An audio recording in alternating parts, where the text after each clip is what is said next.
أشهد أن لا إله إلا الله. السلام عليكم ورحمة الله وبركاته. الحمد لله وحده والصلاة والسلام على من لا نبي بعده. আজকের আলোচ্য বিষয় হচ্ছে মান কাফারা মুসলিমান ফাকাদ কাফারা। যে ব্যক্তি কোনো মুসলিমকে কাফের বলে আখ্যায়িত করলো সে নিজেই কাফের হয়ে গেল। এটা প্রথম আলোচ্য বিষয়। আমরা ইসলামের জন্য কাজ করব, এক্ষেত্রে সতর্কতা অবলম্বন করব যে কোনো মুসলিমকে যেন আমরা কাফের না বলি, আর অপরদিকে কোনো কাফেরকেও আমরা যেন মুসলিম না বলি।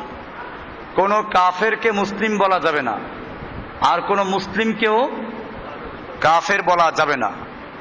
এই দুইটা অংশের প্রথম অংশ আমি এখন আলোচনা পেশ করছি। আল্লাহ রাসূল সাল্লাল্লাহু আলাইহি ওয়াসাল্লাম মুসলিম শরীফের সহিহ হাদিসে বর্ণিত হয়েছে, তিনি বলেন মান কাফারা মুসলিমান ফাকাদ কাফারা। যে ব্যক্তি কোনো মুসলিমকে কাফের বলে আখ্যায়িত করলো, কোন মুসলিমকে বলল যে তুমি কাফের বা হে কাফের এরকম ডাক দিল, কোন মুসলিমকে কাফের বলে আখ্যায়িত করলে সে নিজেই কাফের হয়ে যায়। রাসূল আকরাম সাল্লাল্লাহু আলাইহি ওয়াসাল্লাম আরো ইরশাদ করেছেন ইদা কাফফারার রাজুলু আখাহু ফাকাদ বাআ বিহা আহাদুহুমা। যখন কোনো মুসলিম ব্যক্তি বা কোনো ব্যক্তি তার অপর কোনো ভাইকে, মুসলিম ভাইকে বলল ইয়া কাফের বা কাফের বলে সাব্যস্ত করলো, ফাকাদ বাআ বিহা আহাদুহুমা, তাহলে তাদের দুজনের কোনো একজন অবশ্যই কাফের হয়ে যাবে। কোন মুসলিমকে যদি কেউ কাফের বলে আখ্যায়িত করে, তো তাহলে যাকে কাফের বলল সে যদি কাফের হওয়ার উপযুক্ত হয় তাহলে তো ঠিক আছে, আর যদি সে এই কাফের হওয়ার উপযুক্ত না হয় তাহলে কথাটা তার দিকে ফিরে আসবে যে বলল, অর্থাৎ যে বলল সে নিজে কাফের হয়ে যাবে। এ সম্পর্কে আরো একটা হাদিস রাসূল আকরাম সাল্লাল্লাহু আলাইহি ওয়াসাল্লাম ইরশাদ করেছেন আইয়ুমা ইমরিইন ক্বালা লি আখিহি ইয়া কাফির।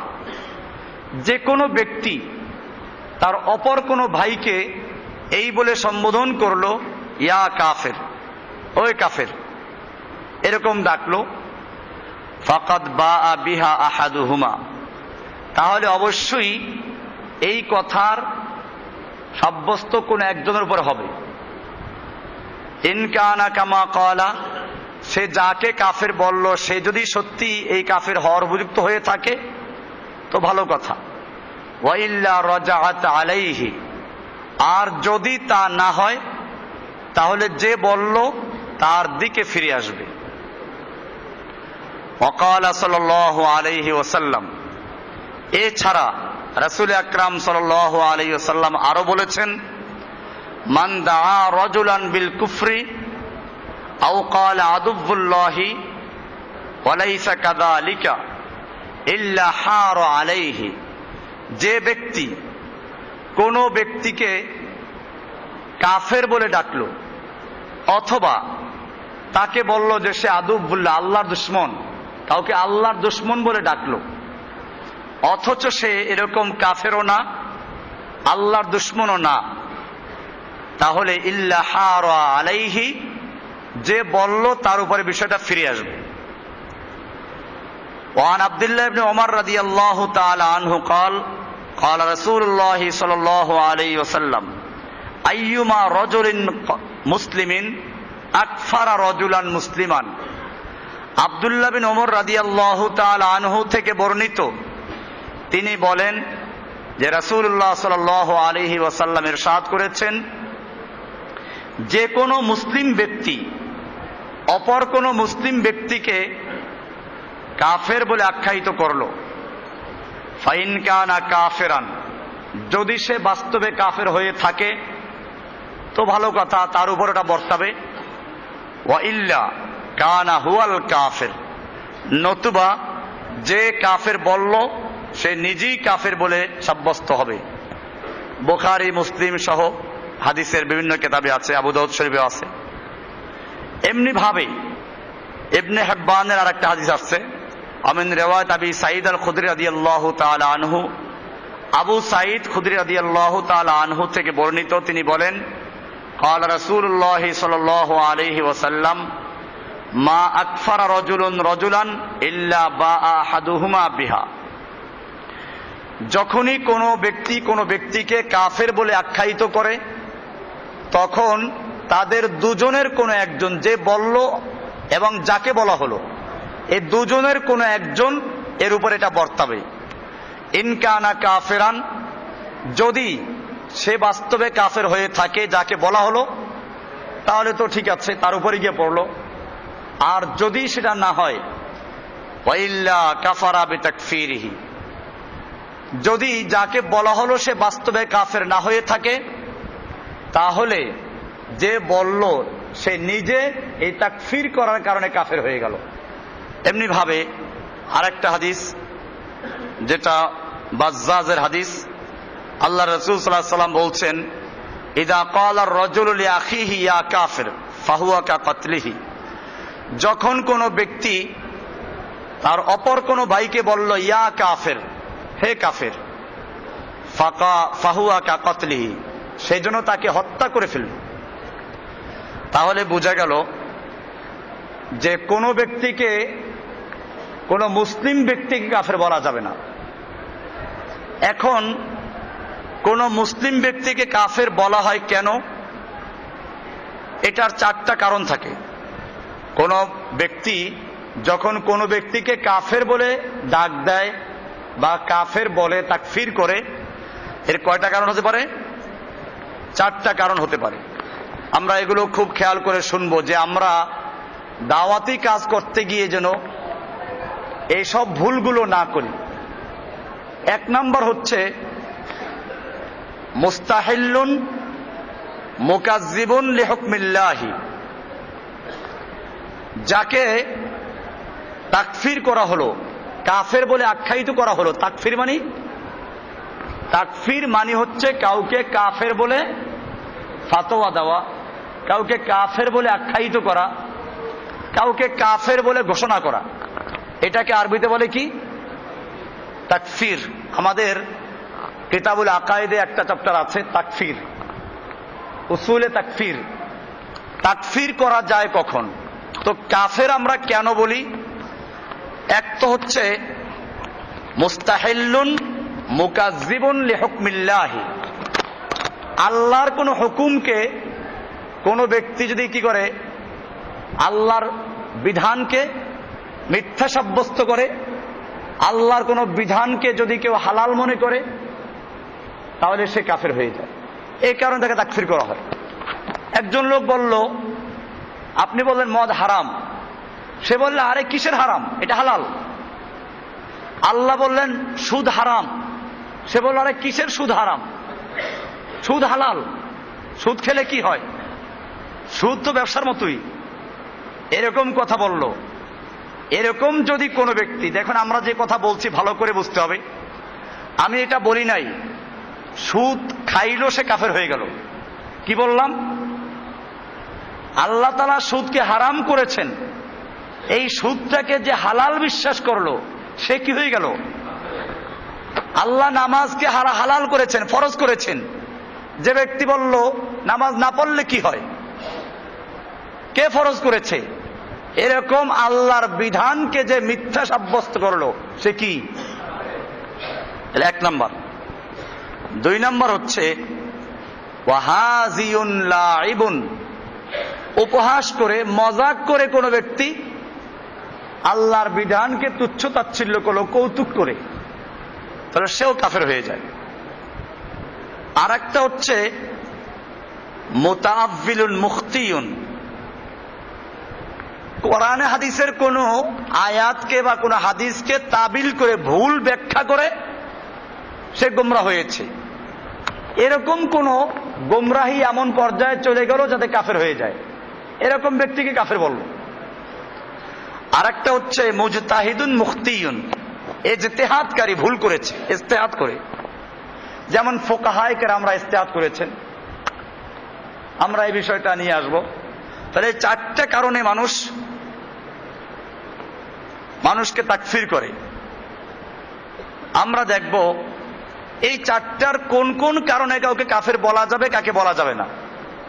প্রথম বিষয় যেটা, যে ব্যক্তি আল্লাহর কোন বিধানকে মিথ্যা সাব্যস্ত করে, আল্লাহর কোন বিধানকে, হালালকে হারাম, হারামকে হালাল বিশ্বাস করে, এই ব্যক্তিকে তাকফির করা হয়। এটা স্পষ্ট যে সে কাফের, এটা স্পষ্ট যে সে কাফের। আল্লাহর কোন বিধানকে যদি কোন ব্যক্তি অমান্য করে এবং সে আল্লাহর হারামকে হালাল আর আল্লাহর হালালকে হারাম বিশ্বাস করে, মুস্তাহিল আল মুকাজ্জিব লিহুকমিল্লাহ, আল্লাহর বিধানকে যে মিথ্যা সাব্যস্ত করে, সে ব্যক্তিকে যে তাকফির করা হয়, এতে কোনো দোষ নাই, নিশ্চয়ই সে ব্যক্তি কি কাফের। এরপরে 2 নম্বর হচ্ছে, যাকে মুসলিমরা তাকফির করে আল্লাহর কোন বিধানকে উপহাস করার কারণে, তুচ্ছ তাচ্ছিল্য করার কারণে, আল্লাহর কোন বিধানকে কৌতুক করার কারণে, এ সম্পর্কেও এটা বাস্তব যে সে কাফের। কোরআনুল কারীম আল্লাহ তাআলা বলছেন, কুল আবিল্লাহি ওয়া আয়াতিহি ওয়া রাসূলিহি কুনতুম তাস্তাহজিউন, হে নবী আপনি বলুন, তোমরা আল্লাহর সঙ্গে, আল্লাহর রাসূলের সঙ্গে, আল্লাহর আয়াতের সঙ্গে উপহাস করছো, মজাক করছো। লা তা'তাযিরু ক্বাদ কাফারতুম বাদা ঈমানিকুম, তোমরা কোনো ওযর পেশ করো না, তোমরা ঈমান আনার পরে কাফের হয়ে গেছো। কাফারতুম বাদা ঈমানিকুম, তোমরা ঈমান আনার পরে কি হয়ে গেছো? কাফের হয়ে গেছো। এটা নাজিল হয়েছিল মূলত আল্লাহর রাসূল সাল্লাল্লাহু আলাইহি সাল্লামের সঙ্গে একদল লোক যুদ্ধে গিয়েছিল। ফেরার সময় মদিনার কিছু মুনাফিকরা বলা বলি করতে লাগলো, আল্লাহর রাসূল সাল্লাল্লাহু আলাইহি সাল্লামকে নিয়ে, সাহাবীদেরকে নিয়ে উপহাস করলো। আমাদের এই যে কারি সাহেবরা, মা রাইনা মিসলাকুর রাইনা হাউলা আরগাবু বুতুনান ওয়ালা আকযাবু আলসুনান ওয়ালা আজবুন ইনদাল লিকা, এই লোকগুলোর মতো পেটুক আর এই লোকগুলোর মতো মিথ্যাবাদী আর এই লোকগুলোর মতো কাপুরুষ আর দেখি নাই। মিথ্যাবাদী বলতে তারা বোঝাচ্ছে আল্লাহ আল্লাহ রসুল যে কথাগুলো বলেন এগুলো কি কবে কি সত্য হবে, এটা তারা বলল। আল্লাহ তাআলা আল্লাহ রাসূল সাল্লাল্লাহু আলাইহি সাল্লামকে জানিয়ে দিলেন ওহীর মাধ্যমে। এই লোকগুলো এসে বলল, না আমরা তো আসলে এগুলো বাস্তবে বলি নাই, আমরা রাতের বেলায় উটের গতি বৃদ্ধির জন্য কৌতুক করছিলাম, বাস্তবে আমরা এগুলো বলি নাই। আল্লাহ তাআলা আয়াত নাজিল করে দিলেন, কুল আবিল্লাহি ওয়া আয়াতিহি ওয়া রাসূলিহি কুনতুম তাস্তাহজিউন, হে নবী আপনি বলুন, তোমরা আল্লাহর সঙ্গে, আল্লাহর আয়াতের সঙ্গে এবং আল্লাহর রাসূলের সঙ্গে উপহাস করছো। লা তা'তাযিরু, না তোমরা খবরদার ওযর পেশ করো না। ক্বাদ কাফারতুম বাদা ঈমানিকুম, তোমরা তোমাদের ঈমান আনার পরে কাফের হয়ে গেছো। তাহলে এখানে কাফের হয়ে গেল কিসের কারণে? আজকেও যদি কোনো ব্যক্তি আল্লাহর বিধান নিয়ে তুচ্ছ তাচ্ছিল্য করে তাহলে সে মুসলমান না কাফের? তাকে তাকফির করা যাবে।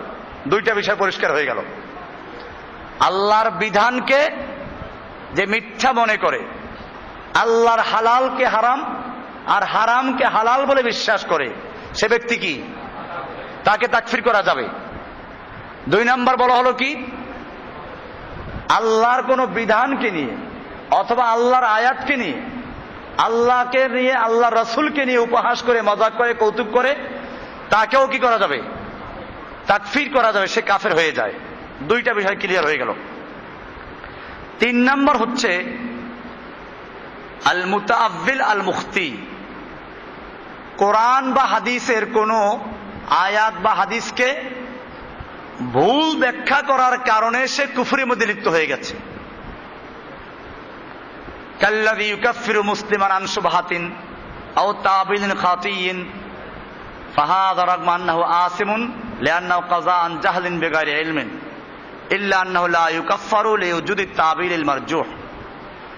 যে ব্যক্তি কোনো আয়াত বা হাদিসের ভুল ব্যাখ্যা করার কারণে সে কি করলো, আয়াত বা হাদিসের ভুল ব্যাখ্যা করার কারণে কুফরিতে লিপ্ত হলো, এই লোকটাকে তাকফির করা যাবে না।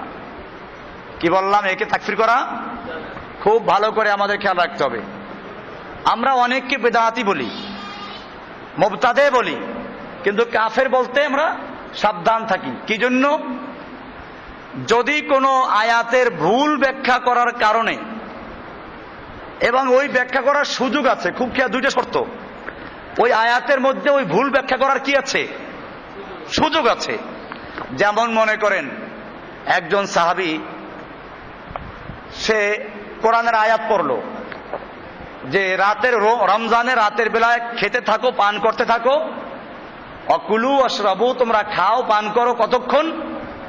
হাত্তা ইয়াতাবায়্যানা লাকুমুল খাইতুল আবিয়াদু মিনাল খাইতিল আসওয়াদি মিনাল ফাজর, যতক্ষণ পর্যন্ত কালো সুতা আর সাদা সুতা স্পষ্ট না হয়ে যায়। লোকটা করলো কি, বালিশের নিচে দুইটা সুতা রাখলো, একটা কালো সুতা আর একটা সাদা সুতা। এটা রেখে ভোর রাত্রে খেতে লাগলো, আর বালিশের দিকে তাকায় যে ওই যে কালো সুতাটা আর সাদা সুতাটা দুইটা আলাদা দেখা যায় কিনা। দেখা যায় না, খেতে লাগলো। ফজরে আজান হয়ে গেল, তারপরও ওই সাদা আর কালো সুতা স্পষ্ট দেখা যায় না। উনি আল্লাহ রাসূল সাল্লাল্লাহু আলাইহি সাল্লামকে জিজ্ঞেস করলেন, ইয়া রাসূলুল্লাহ, কোরআনে তো আল্লাহ তাআলা বলেছেন তোমরা খেতে থাকো, পান করতে থাকো, যতক্ষণ পর্যন্ত সাদা সুতা আর কালো সুতা, সাদা সুতা হাত্তা ইয়াতাবায়্যানা লাকুমুল খাইতুল আবিয়াদু মিনাল খাইতিল আসওয়াদি মিনাল ফাজর, সাদা সুতা কালো সুতার থেকে আলাদা দেখা যায়, এটা না দেখা পর্যন্ত খেতে থাকো। আমি তো খেতে রইলাম, কিন্তু তো সূর্য উদয় হয়ে গেছে, তারপরেও তো এটা দেখা যায় নাই।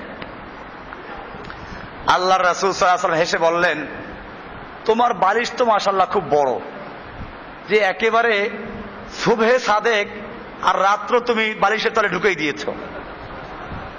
এরপরে বললেন যে না, তোমার এইটা না, এখানে আসল উদ্দেশ্য হচ্ছে কালো সুতা বলতে সুবহে সাদেক এর আগে যে কালো, আর সাদা সুতা বলতে সুবহে সাদেক, ওই যে পূর্ব আকাশ সূর্যোদয়ের আগে যে পশ্চিমে সাদা হয়ে যায় পূর্ব আকাশ, ওটা হলো সাদা সুতা।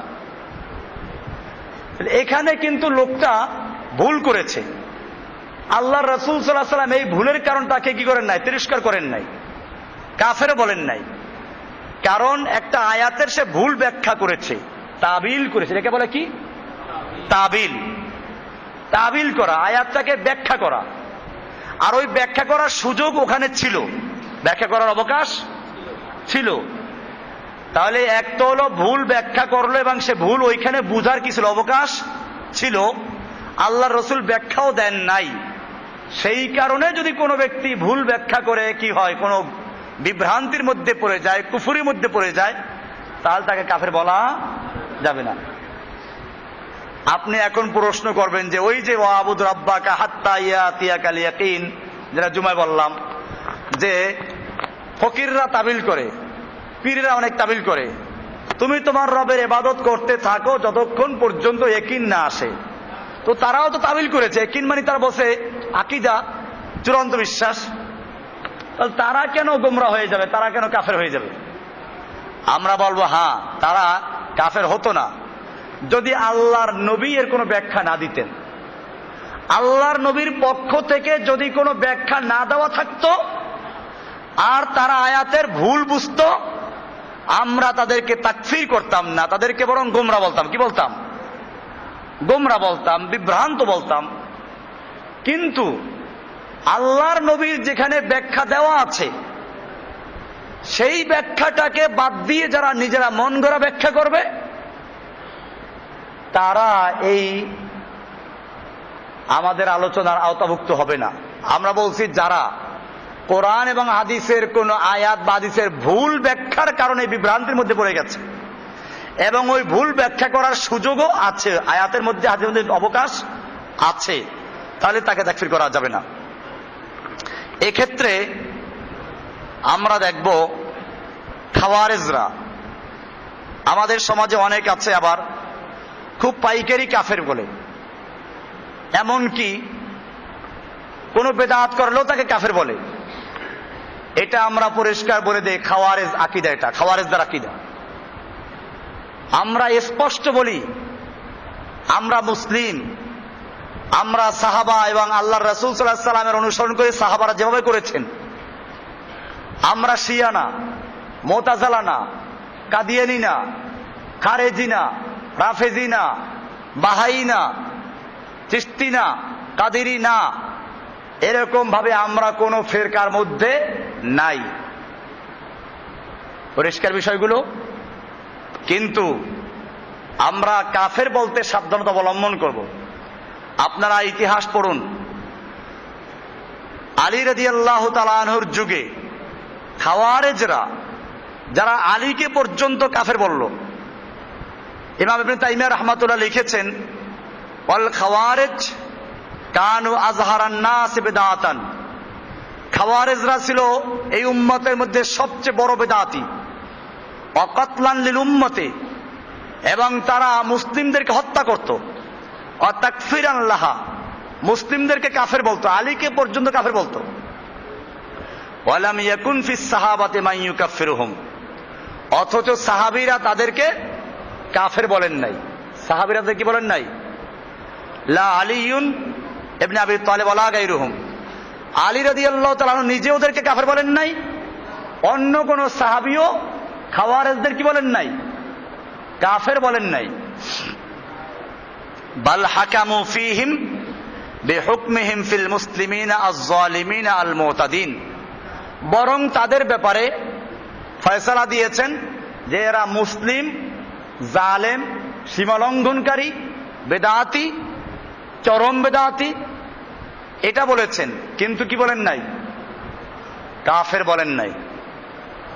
তাহলে খাওয়ারেজদেরকে যদি আলী রাদিয়াল্লাহু তাআলা কাফের না বলে থাকেন, সেক্ষেত্রে আমাদেরও, কারণ তাদের অসুবিধা ছিল কি, তারা আলী রাদিয়াল্লাহু তাআলা কাফের বলতো কি জন্য?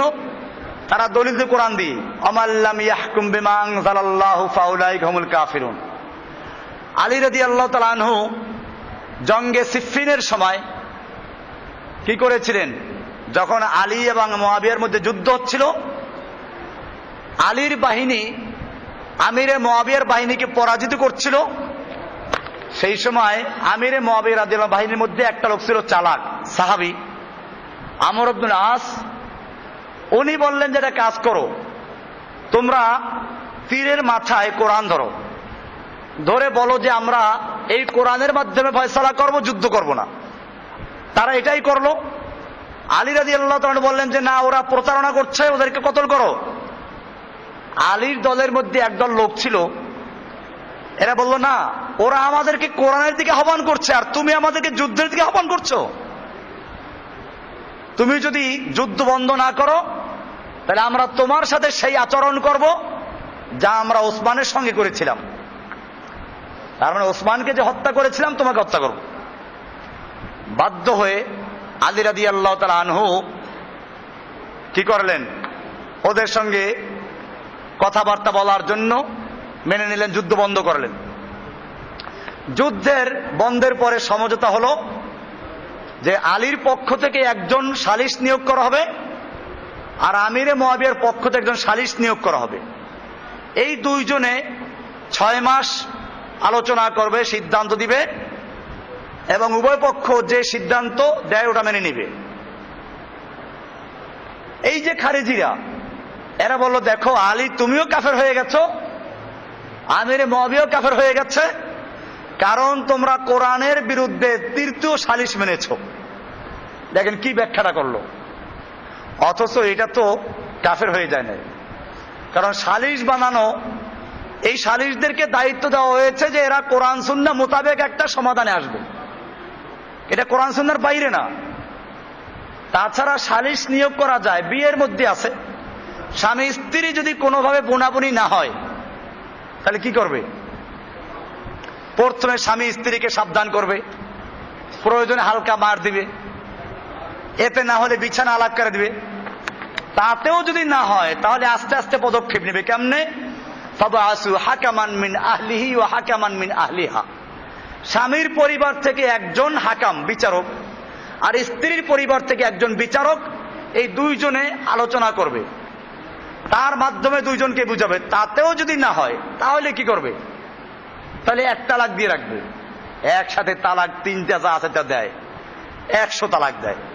খালি এরকম না, তাল গাছের মতো তালাক দিলাম, তোরে তালাক দিলাম 100 তালাক, তার মধ্যে এক একটা তালাক তাল গাছের মতো, এরকম তালাক দেয়। 1000 তালাক দিল। এইসব দিয়ে তারপরে আসে হুজুর কাছে, হুজুর রাগ করে তালাক দিয়েছিলাম। ওই বেটা, তালাক রাগ করে দেয় না আদর করে দেয়? তালাক কি আদর করে দেয় নাকি কেউ? তালাক তো রাগ করেই দেয়। সালাসুন জিদ্দুহুন্না জিদ্দুন ওয়া হাজলুহুন্না জিদ্দুন, 3টা জিনিস আছে, ইচ্ছায় বলুক অনিচ্ছায় বলুক, উপহাস করুক মজাক করুক রাগে বলুক, এটা হয়ে যাবে। একটা তালাক, একটা বিয়া, আর একটা গোলাম আজাদ করা। আপনি উপহাস করে বলেন যে ধর এই আমার মেয়েটা তোর কাছে বিয়ে দিলাম, সে বলল আমি কবুল করলাম, সাক্ষী সামনে আছে, বিয়ে হয়ে গেছে, এখন দিয়ে সে বউ নিয়ে নেবে। এরকম তালাকের ক্ষেত্রেও কাজে এই যে তাবিল করতে আসে, তো যাই হোক, আলী রাদিয়াল্লাহু তাআলা আনহু যে বিচারক নিয়োগ করলেন, এটা কি কোনো দোষ করেছেন? কিন্তু এই লোকগুলো বলল না তুমি কাফের হয়ে গেছো। ইনিল হুকমু ইল্লা, দেখেন স্লোগানটা কি, ইনিল হুকমু ইল্লা লিল্লাহ, আল্লাহ ছাড়া কারো বিচার চলবে না, তুমি তৃতীয় পক্ষকে বিচার মেনেছো, কাফের হয়ে গেছে।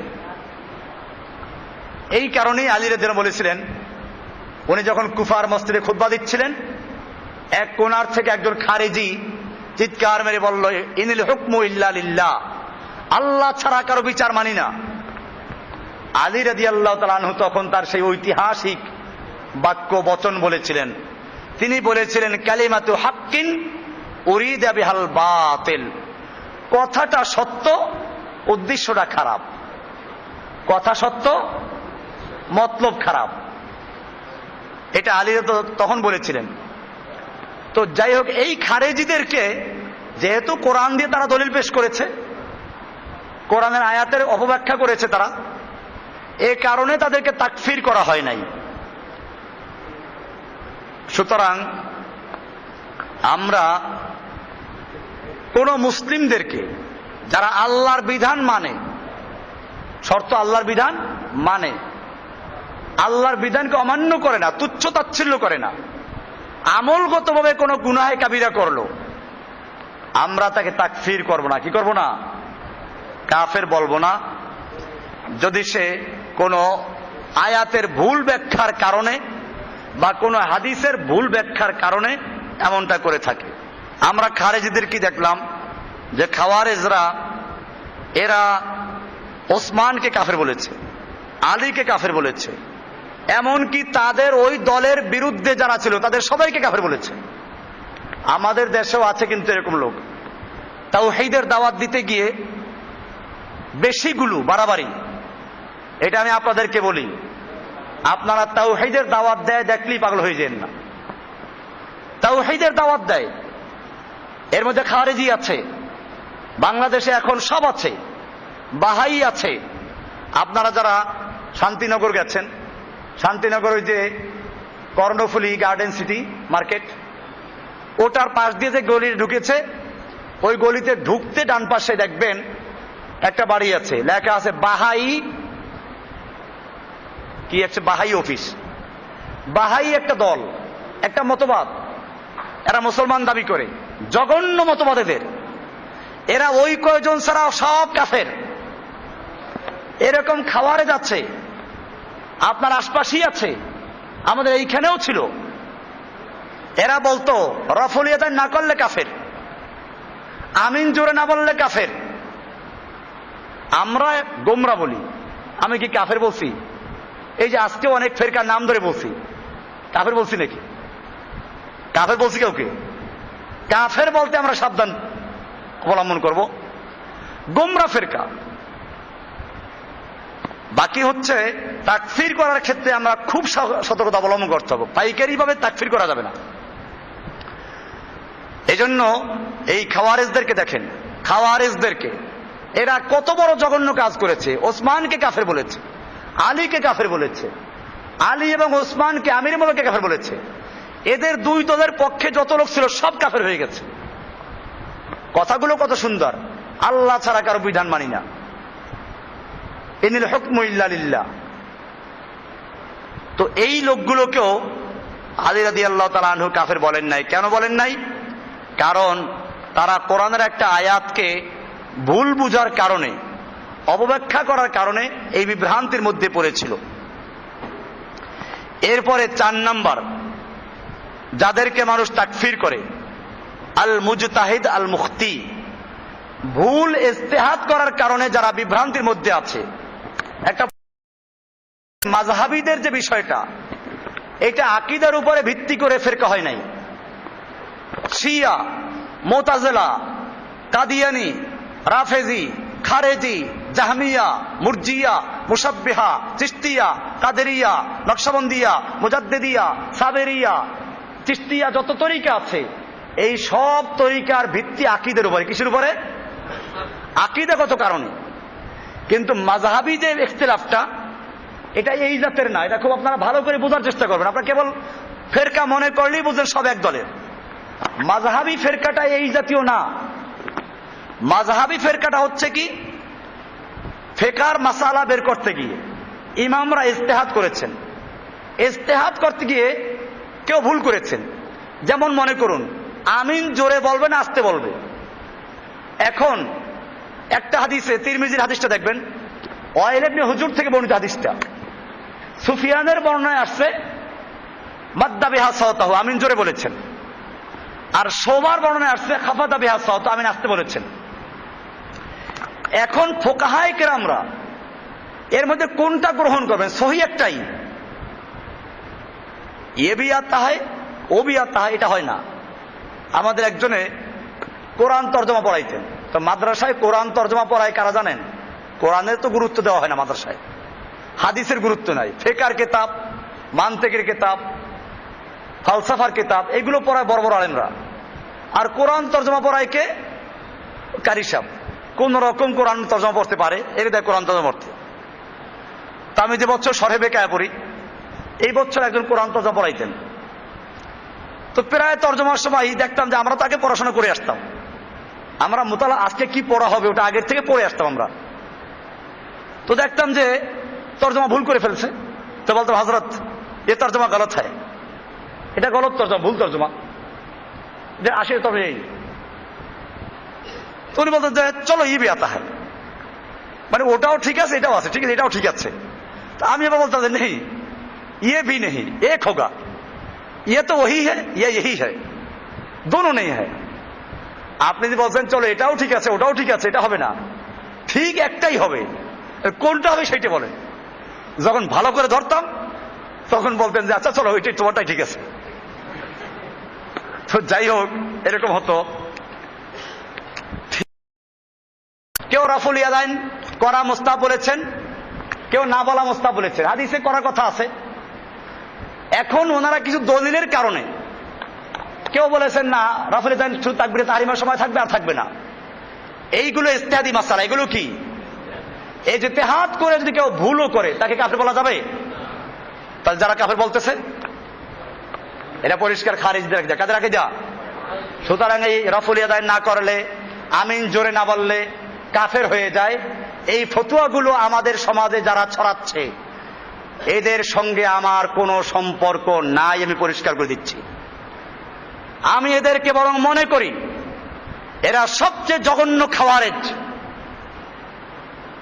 আসলাফদের মধ্যে কোন ব্যক্তি, মাযহাবী ইখতিলাফ আজকে শুরু হয় নাই, এই মাযহাবী ইখতিলাফ শুরু হয়েছে আগের থেকে। কিন্তু কেউ কি কোন আলেম কি ফতোয়া দিয়েছেন যারা মাযহাব মানেন নাই? ইমাম ইবনে তাইমিয়া বলেন, ইবনুল কাইয়িম জাওজি বলেন, সালাফি আলেম যারা ছিল তারাও কি আবু হানিফাকে কাফের বলেছে? খুলেন মাজমুআতুল ফাতাওয়া, ইমাম ইবনে তাইমিয়ার কিতাব আমার বাসায় আছে, 20 খণ্ড কিতাব। এই কিতাবে বারবার আছে ক্বাল আল ইমাম আবু হানিফা রাহিমাহুল্লাহ। ইমাম আবু হানিফা রাহমাতুল্লাহ আলাইহি বলেছেন।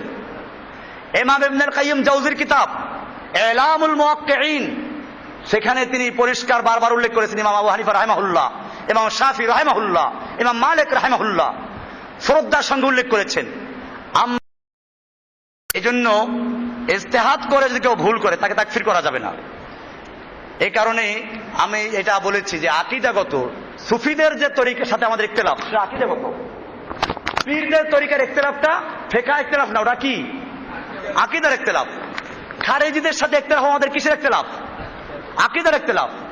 রাফেজিদের সাথে, শিয়াদের সাথে, মুতাজিলাদের সাথে, সুফিদের সাথে, বাউলদের সাথে, পীরদের সাথে আমাদের যত ইখতিলাফ সবগুলো কিসের ইখতিলাফ? আকীদার ইখতিলাফ। আর ফিকহি যে ইখতিলাফ, হানাফি, শাফি, মালিকি, হাম্বলি, এদের সঙ্গে যে আমার ইখতিলাফ, এই ইখতিলাফটা কি না? আকীদাগত বিষয় না, বরং তাদের সাথে ইখতিলাফটা কিসের? আপনাদেরকে পরিষ্কার জানিয়ে দিলাম, আপনারা আমার এই দাওয়াত সব জায়গায় ছড়াই দেবেন। এই খাওয়ারেজ গুলোকে যেখানে পাও সেখানে দেখে শায়েস্তা করা জরুরি। আমরা ইসলামের দাওয়াত দিতে গিয়ে না বাড়াবাড়ির মধ্যে যাব, না সারাসারির মধ্যে যাব। ফিকহি মাসলা নিয়ে আমরা কোনো সময় কাউকে তাকফির করতে যাব না। রফল ইয়াদান না করলে কাফের, আমিন জোরে না বললে কাফের।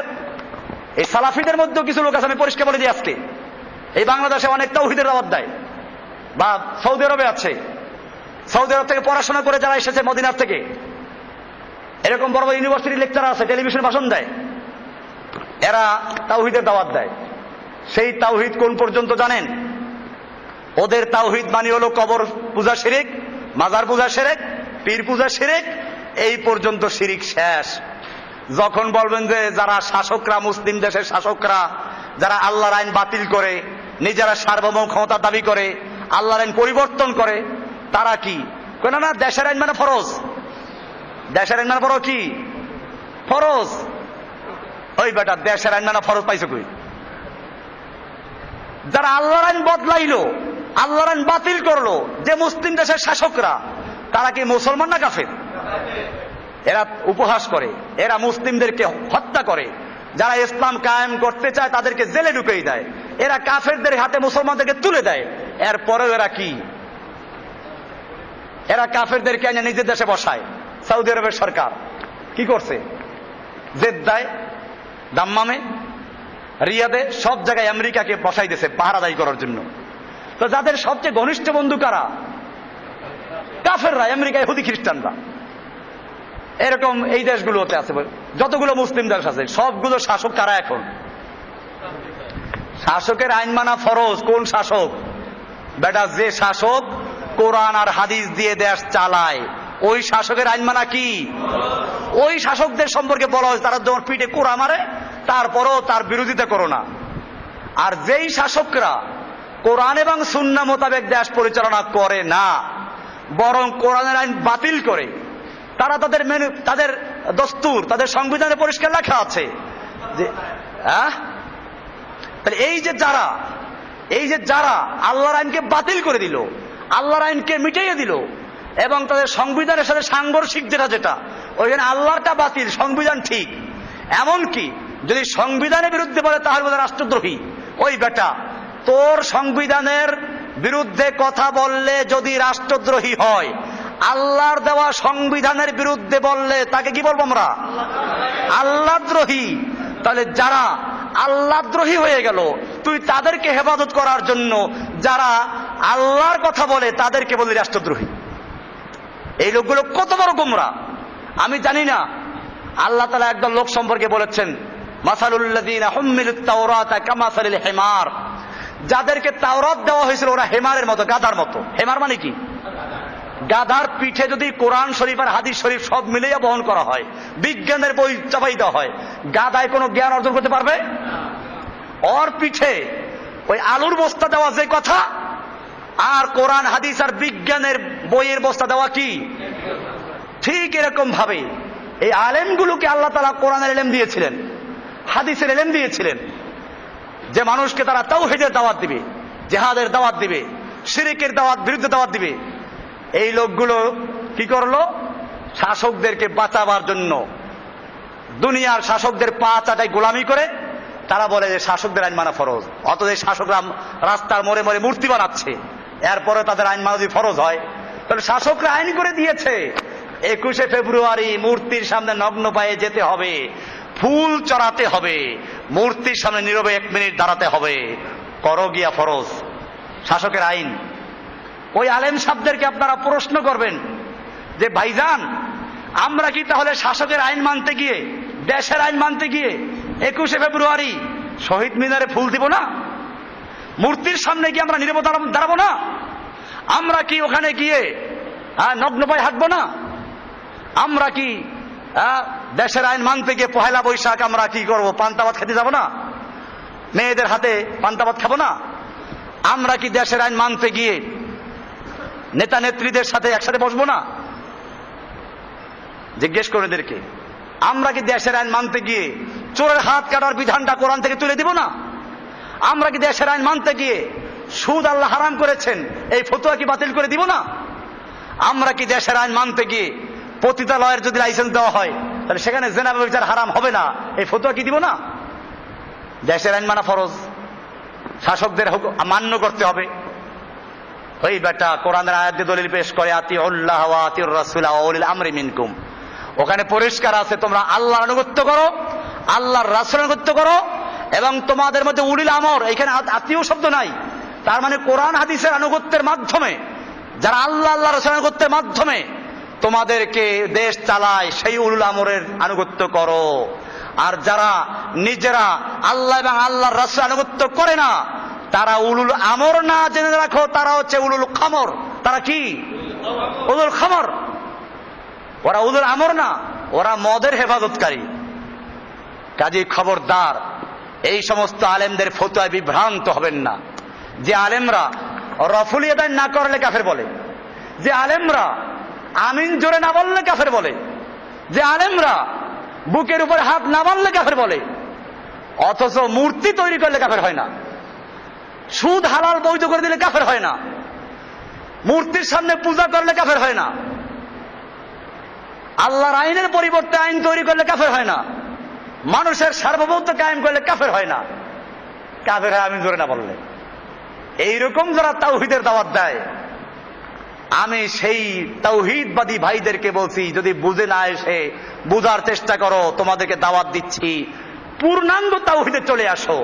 তোমার তাওহীদের মধ্যে মাথা নাই, কি নাই? মাথাবিহীন তাওহীদ। তাওহীদের দাওয়াত দাও, পুরো তাওহীদ।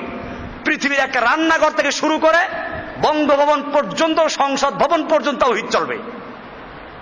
এক আল্লাহর বিধান, এক আল্লাহর হুকুম রাষ্ট্রে চলবে, সমাজে চলবে, ব্যাংকে চলবে, আদালতে চলবে। এই তাওহীদের দাওয়াত দাও। নতুবা এমন তাওহীদের দাওয়াত দিও না যেই তাওহীদ ওই কবর পূজা, মাজার পূজা পর্যন্ত শেষ হয়ে যায়, আর এর উপরে যাইতে পারে না। ওইখানে তাগুতের আইন চললে সেখানে কোনো কথা নাই। আপনারা কোন তাওহীদের দাওয়াত দিবেন? বিষয়গুলিকে ক্লিয়ার হচ্ছে আমি কি বলতে চাচ্ছি? ভালো করে বোঝার চেষ্টা করবেন। তাওহীদের উপর আসবেন, পুরো আসবেন। আদা আদি তাওহীদের উপরে যারা আছে, সবচেয়ে বড় যে শিরিক, রাষ্ট্রীয় শিরিক, রাষ্ট্রীয় তাগুত, যারা সমস্ত ছোট ছোট শিরিকগুলো কি করে লালন করে, তাহলে সমস্ত তাগুতকে, সমস্ত শিরিককে লালন করে কে? রাষ্ট্রীয় শিরিক, রাষ্ট্রীয় তাগুত। এই রাষ্ট্রীয় তাগুতের ওনার কাছে শিরিক না, মুশরিক না, রাষ্ট্রীয় শিরিক শিরিক না। ওনাদের কাছে শিরিক হলো গরিবের শিরিক। আমি বলি এটা গরিবের শিরিক, পীর মুরিদির শিরিক, কবর মাজারের শিরিক, এগুলো গরিবদের শিরিক। আর ওই শিরিকটা কিসের শিরিক? ভিআইপি শিরিক। এই ভিআইপি শিরিকটা তাদের কাছে শিরিকই না। কারণ তাহলে যাদের থেকে টাকা পয়সা পায়, যাদের গুণগান গায়, তাদের বিরুদ্ধেও চলে যায়। তো সেই জন্য এখানে গিয়ে তারা কি করেন? এড়াইয়া যান। এই জন্য মনে রাখতে হবে, একজন মুমিন মানে তাকে পূর্ণভাবে ঘোষণা করতে হবে, আমি আল্লাহর দিন মানি, এছাড়া কাউকে মানি না।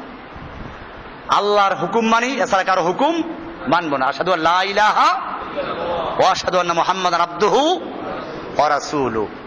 আল্লাহ সুবহানাহু ওয়া তাআলা আমাদের সকলকে বিষয়গুলোকে বুঝার এবং আমল করার তৌফিক দান করুন, আমিন।